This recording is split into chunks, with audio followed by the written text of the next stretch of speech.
말씀은 하나님은 형식적인 예배, 형식적인 제사를 싫어하신다. 싫어하시는 정도가 아니고 증오하신다. 이렇게 말씀하세요. 가증한 것을 싫어한다는 거죠.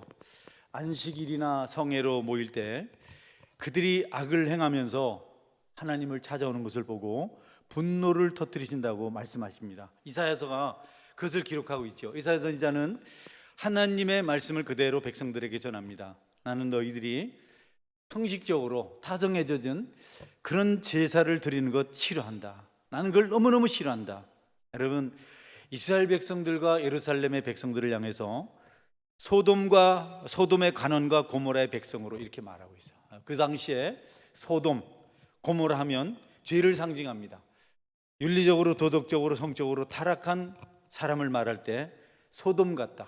그 나라를 말할 때 고모라 같다. 이렇게 말씀하셨어요. 소돔아, 소돔, 동성연애하는 자들아, 이렇게 말씀을 하시는 겁니다. 나는 그런 게 너무너무 싫다.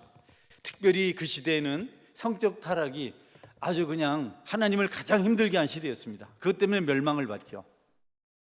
이 문제는 신약 시대에 와서는 고린도라고 표현을 했어요.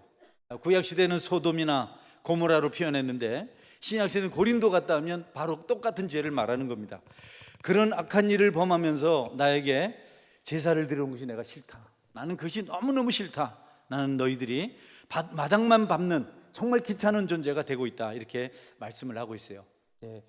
그 이사야 선지자의 말씀을 우리가 생각해 볼 수 있겠습니다. 하나님은 우리 예배가 진실한 예배가 되길 원합니다. 할렐루야. 죄를 안 지을 수는 없어요. 여러분, 하나님의 죄에 대한 기준이 너무 높으세요. 마음의 생각만 해도 그것을 죄라 그러세요. 여자를 보고 우욕을 품은 자마다 간음한 자다. 형제를 향해서 욕을 한 자마다 살인한 자다. 욕 안 하셨나요? 여러분, 입으로는 안 했지만 속으로라도 세상 참 사납네. 제가 완곡하게 사납다 합니다. 경상도 표현으로 더럽네 이렇게 하면 그것도 큰 죄입니다. 그런 죄를, 그런 악을 범하면서 내게 오지 말아라. 아주 강력하게 죄를 책망하고 있습니다. 구약의 이사야 선지자를 통해서 그새 백성들에게 말씀하고 있는 겁니다. 여러분, 하나님은 외적인 의식보다 우리 내면의 중심을 보고 싶어 하십니다. 여러분이 외적으로 단정한 것 중요하겠지만 그것보다도 여러분의 내면이 자신의 연약함과 부족과 허물을 위해서 또 이웃의 민족의 죄를 위해서 애통해할 때 하나님은 그들의 제사를 기쁘게 받으십니다. 나는 아무 문제 없어요 이렇게 끝나면 안 되고, 하나님 이 땅을, 이 나라를 어떻게 해야 합니까? 나는 말할 것도 없고 이 도성이, 이 땅이 온통 죄에 젖어 있습니다. 이런 기도를 할 만한 시대에 우리가 살고 있죠. 그럴 때 하나님께서는 기뻐하시고 그 기도를, 그 예배를, 그 제사를 받으신다는 겁니다. 할렐루야. 오늘 본문 13절을 한번 볼까요? 오늘 본문 13절 보면 헛된 재물을 다시 가져오지 말라. 분향은 내가 가증히 여기는 바요, 월삭과 안식일과 대회로 모이는 것도 그러하니 성회와 아울러 악을 행하는 것을 내가 견디지 못하겠노라. 성회 자체를, 안식일 자체를 하나님께서 싫어하신다는 뜻은 아닙니다. 그리고 그 이스라엘의 성회가 선도 있고 악도 있고 이중적인 구조가 아니라는 겁니다. 그냥 악만 있다는 뜻입니다. 우리는 선한 부분도 있잖아요 이렇게 말하지만 하나님 그 선을 온전히 여기질 않으세요. 악이 조금만 있으면 그것을 악이라고 하세요. 여러분이 쉽게 생각할 수 있잖아요. 여러분이 깨끗한 물 한 그릇을 가지고 있어요. 1리터를 담았어요. 그런데 거기 오물 약 1데시리터 정도만 이렇게 넣었어요. 그거는 좋은 물인가요? 오염된 물인가요? 오염된 물입니다. 더러운 물입니다. 너무 수준이 여러분 하나님께서 높으셔서 작은 죄만 있어도 우리를 죄인이라 하시고 그 죄를 애통해하지 않고 그걸 당연시 여기고 그냥 아주 당당하게 고개를 들고 하나님 앞에 나온 자들을 하나님께서 싫다는 겁니다. 부끄러움도 모르는 자, 수치를 모르는 자, 영적으로 마비된 자, 가장 민감하고 가장 자극을 정확하게 받는 우리의 어떤 존재가, 우리에게 있는 어떤 그 속성이 양심, 마음인 마음. 근데 마음이 찔림을 받지 않으면 여러분 몸은 아무리 찔러도 끝입니다. 안 되는 거죠. 그 아주 그 민감하고 살짝만 건드려도 고통을 경험하는 그 양심이 무뎌진 겁니다.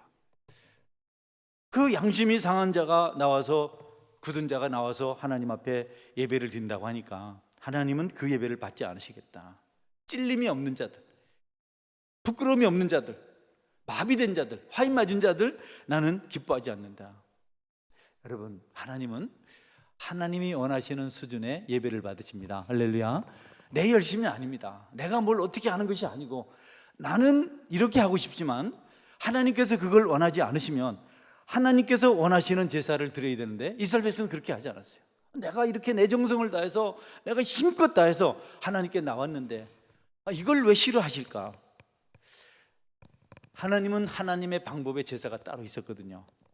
구약시대 가장 처음 제사를 기록한 것이 창세기 가인과 아벨의 제사인데요.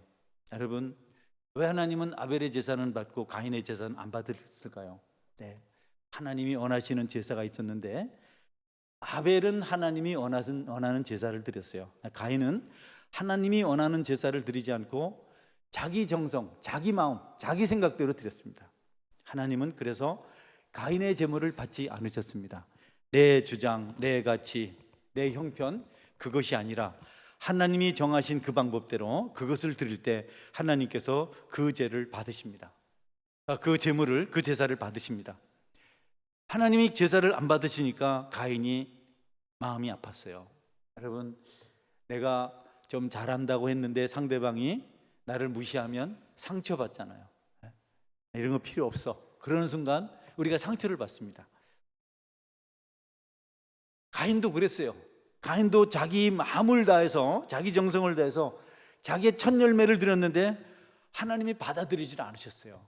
그냥 거절을 했어요. 그 가인이 마음이 너무 아팠어요. 너무 속이 상했어요. 처절했습니다. 기쁨이 없는 겁니다. 가인만 그럴까요?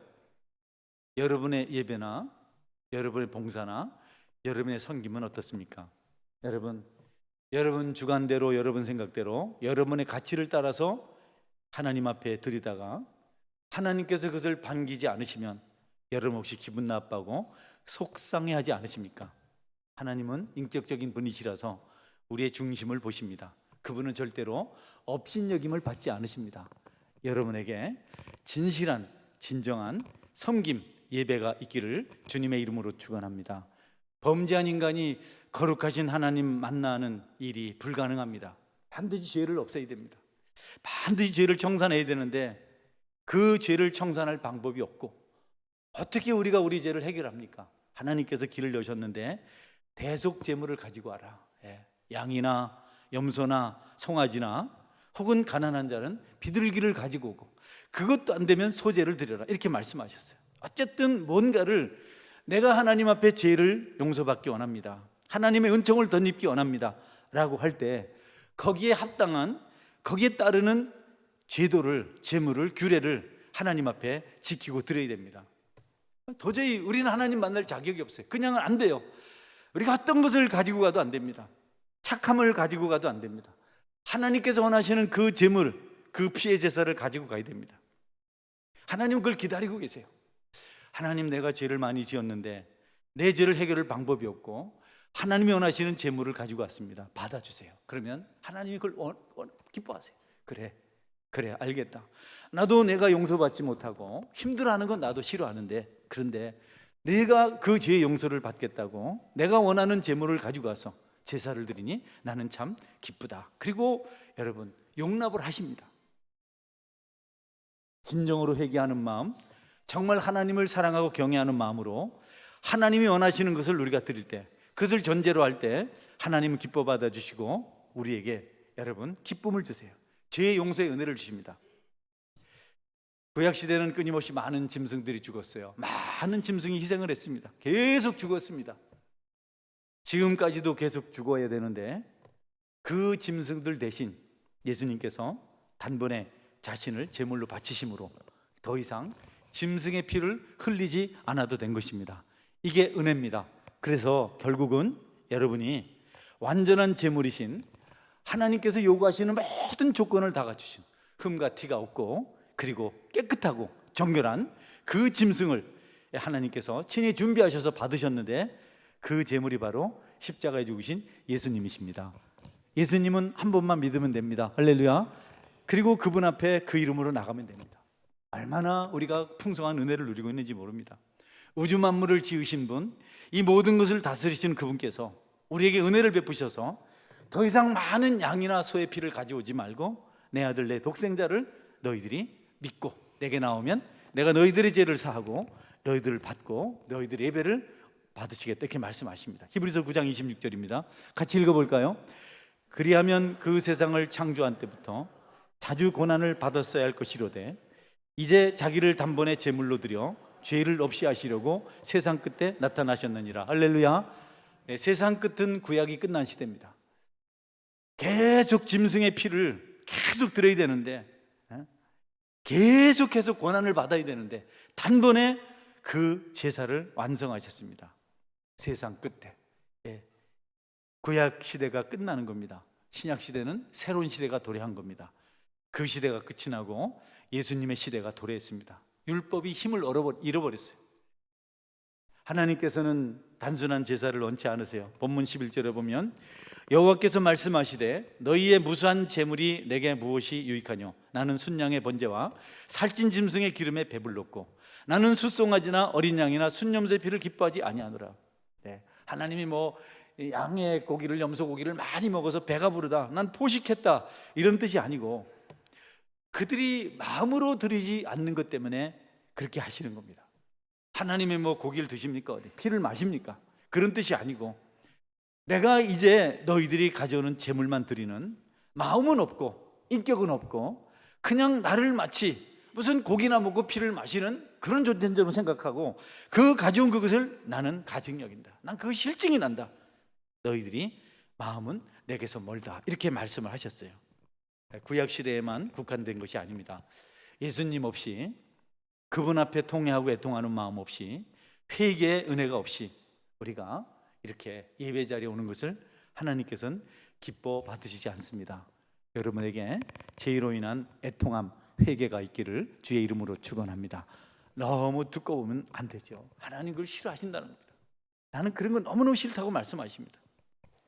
우리가 헌금 생활하는데 하나님은 돈을 받지 않으시고 물질을 들이시는 여러분의 중심을 보십니다. 할렐루야.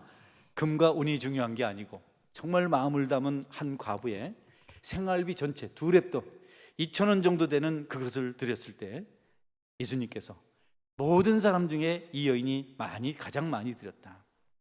여러분, 그런 예물을 드릴 수 있는 믿음 있기를 주의 이름으로 축원합니다. 이것저것 남은 것 그냥 드리는 것이 아니고 적당히 여러분 기분 내키는 대로 그냥 봉투에 11조라고 써서 10분의 1 아닌데 그냥 드리면서 하나님께서 좋아할 것이다. 하나님을 생각하고 하나님을 인정한다면 우리가 그렇게 하나님 앞에 물질을 드릴 수가 없습니다. 교회 봉사도 마찬가지죠. 교회 봉사도 내가 가지고 있는 재능을 가지고 내가 하고 싶은 대로 하는 것이 아니라 여러분이 기도하고 하나님 내 봉사를 받아주옵소서. 우리 모든 봉사 현장에서 여러분들이 수고를 많이 하세요. 어디든지 하고 계세요. 여러분은 거의 교역자 수준입니다. 다른 교회로 사역자로 파송을 해도 될 만큼 열심히 하세요. 그러나 거기에 여러분 중심이 없으면 하나님이 받지 않으십니다. 여러분 기쁨으로 감사함으로 하나님 앞에 하는 그런 성실한 충성스러운 봉사가 있기를 축원합니다. 할렐루야.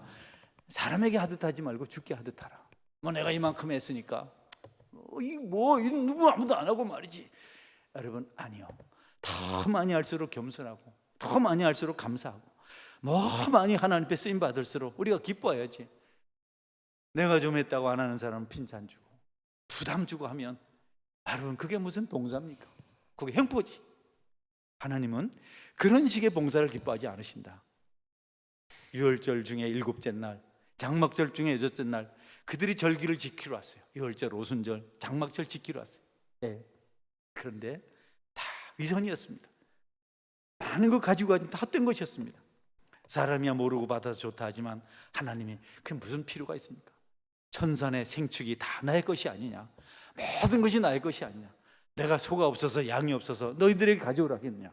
나는 그 재물 속에, 그 드리는 너희들 재물 속에 너의 마음, 너의 진심이 있는 것을 보고 싶다. 헛된 재물 가져오지 말라. 분향은 내가 가중히 여기는 바요, 월삭과 안식일과 대회로 모이는 것도 그러하니 성회와 아울러 악을 행하는 것을 내가 견디지 못하겠노라.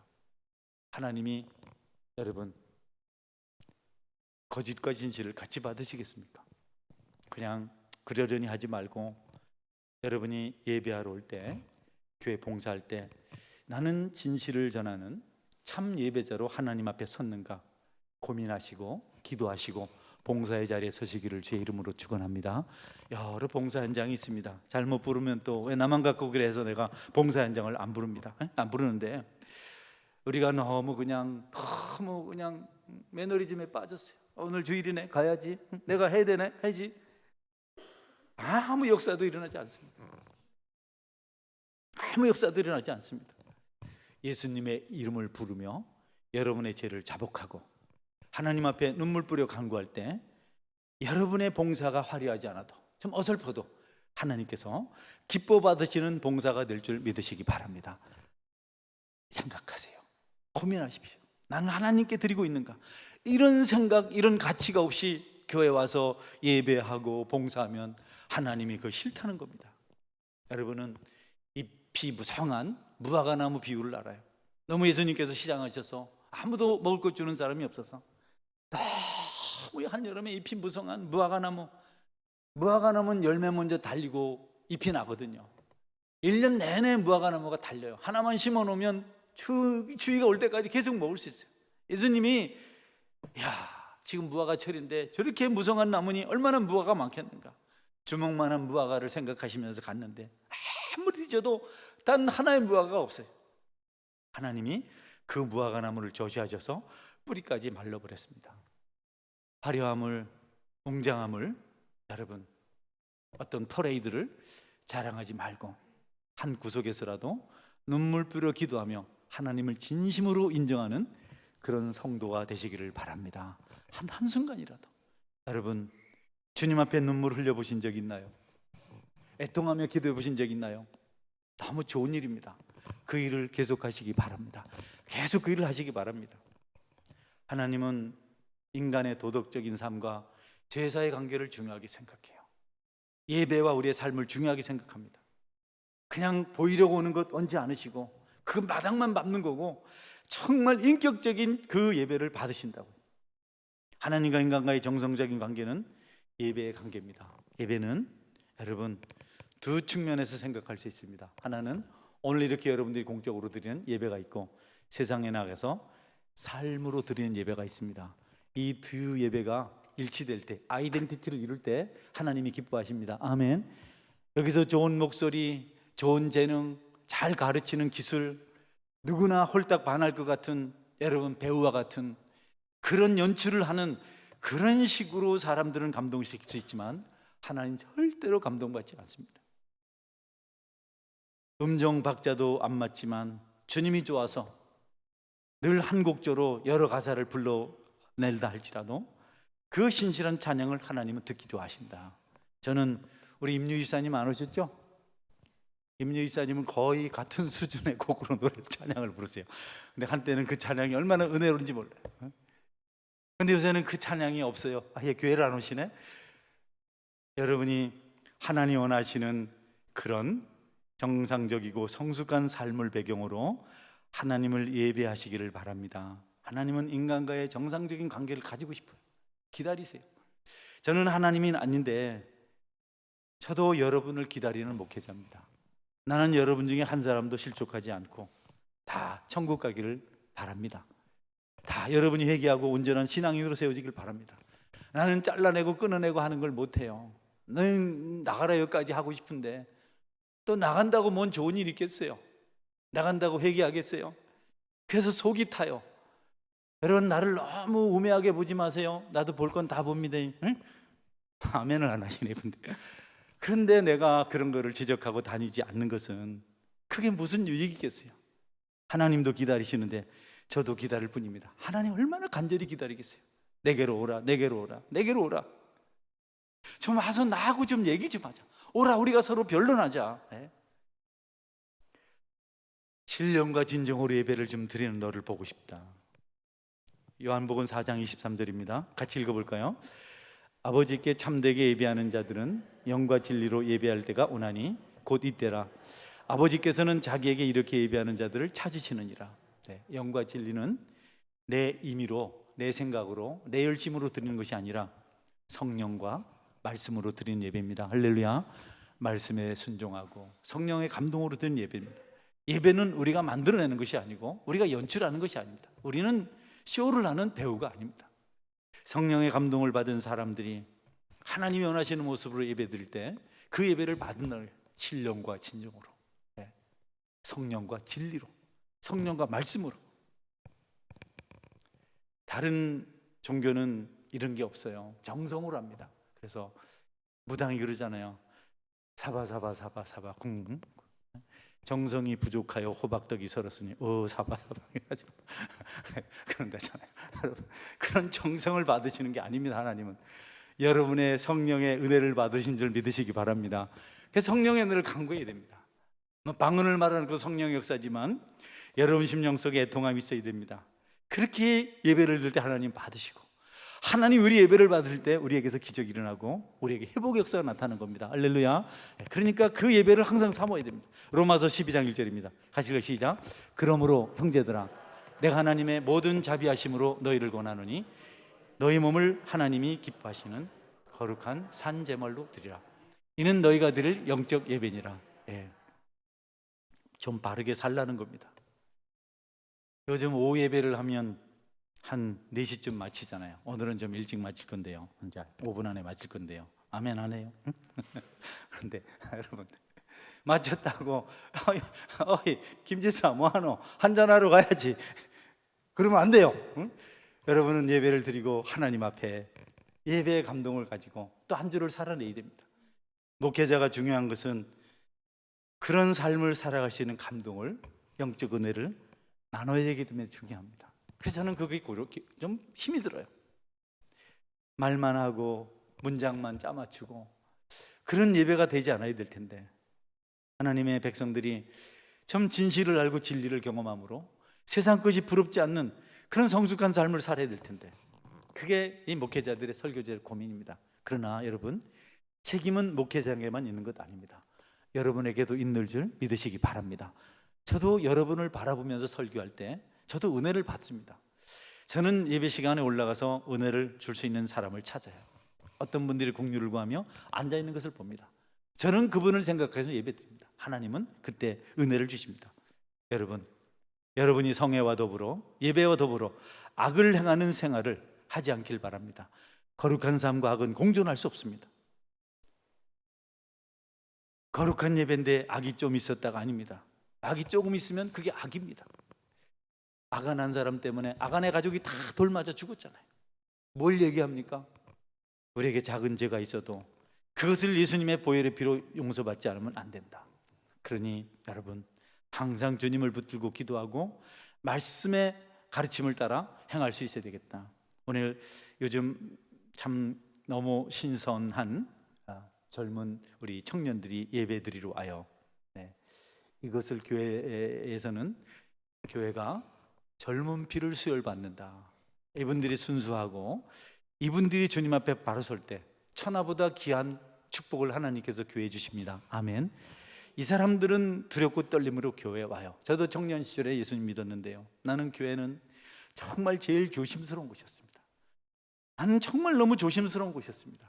그리고 그곳에서 믿음 좋은 사람들을 만났습니다. 얼마나 감사한 일인지 모릅니다. 먼저 믿으신 여러분들이 이렇게 참으로 순전하고 순수한 믿음의 청년들, 새벽 이슬 같은 청년들이, 또 믿음의 권속들이 나올 때 그들에게 좋은 것을 주시기에 노력하시기를 바랍니다. 몸과 마음을 조심히 하시기를 바랍니다. 그런 사람들을 두고 사기를 치고 그런 사람을 이용해서 악을 행해서 하나님의 영광이 가려진 일들이 얼마나 많습니까? 어느 집사님이 몇십억을 몇십억인가 500억인가 200억을 그렇게 사기쳤다 하더라고요.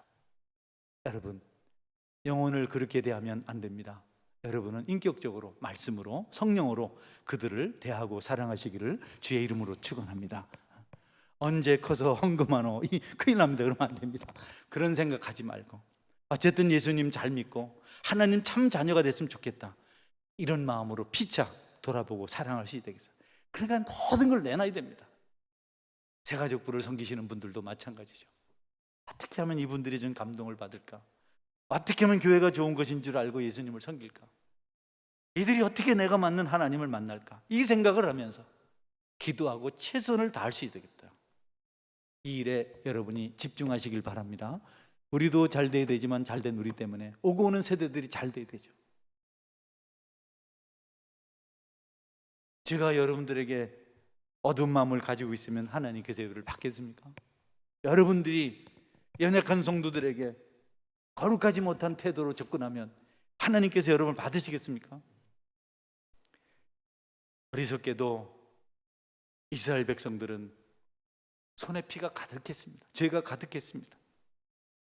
거짓을 말하고 더러운 일을 취하면서 악을 행했습니다.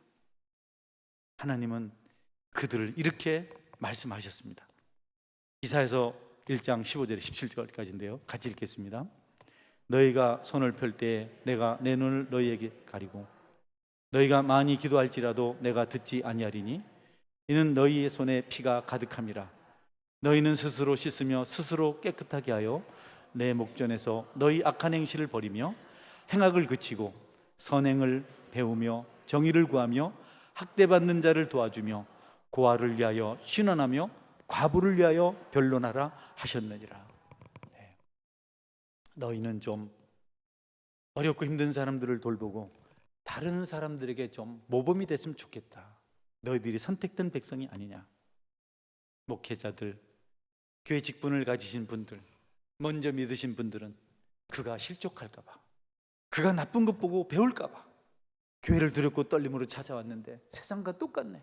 교회를 만만히 보다가 여러분 교회를 떠나잖아요. 상처받고 다시는 교회를 안 오지 않습니까?